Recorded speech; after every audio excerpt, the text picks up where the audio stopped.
غازی منی block میں خوش آمدید۔ صبح سویرے گھر سے تیار ہو کے آفس کے لیے روانہ ہوئے۔ دفتر پہنچ کر روٹین اور معمول کے سارے کام نمٹائے۔ سیرت النبی صلی اللہ علیہ وسلم کے موضوع پر کتابوں کا مطالعہ کیا۔ سیرت کے موضوع پر زیر تصنیف کتاب کے چند صفحات لکھے۔ الحمدللہ اس کتاب کے 55 صفحات لکھے جا چکے ہیں۔ یہ ہمارے پرانے دوست سر طلحہ صاحب ہیں۔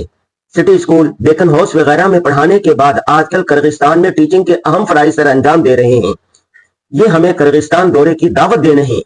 ویزا آنے پر وزٹ ہوگا۔ مولانا قاری مسعود صاحب کہہ رہے ہیں، غازی صاحب ہم بھی تو آپ کے منی ولاگ بہت شوق اور باقاعدگی سے دیکھتے ہیں، ہمیں بھی تو اپنے ولاگ میں لینا۔ شام کو گھر پہنچے تو ہمارے پڑوسی بھائی محمد سہیل صدیقی ملاقات کے لیے تشریف لائے۔ شادی کا کارڈ دے کر کہنے لگے، کل ہمارے بیٹے کا ولیمہ ہے، آپ نے لازمی شرکت کرنی ہے۔ بھائی سہیل صدیقی صاحب دارالعلوم دیوبند کے سابق محتمم قاری محمد طیب کے پڑپوتے ہیں، تقوی اکیڈمی کے ڈائریکٹر ہیں، تنظیم اسلامی کے تحت کراچی کے مختلف علاقوں میں درس قرآن دیتے ہیں۔ نوجوانوں کی تعلیم اور تربیت کے لیے ہم جہد کام کر رہے ہیں۔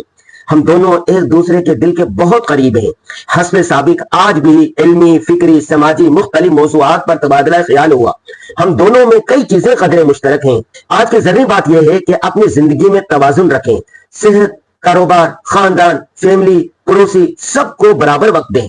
دین اسلام ہر معاملے میں اعتدال کا درس دیتا ہے۔ اللہ حافظ۔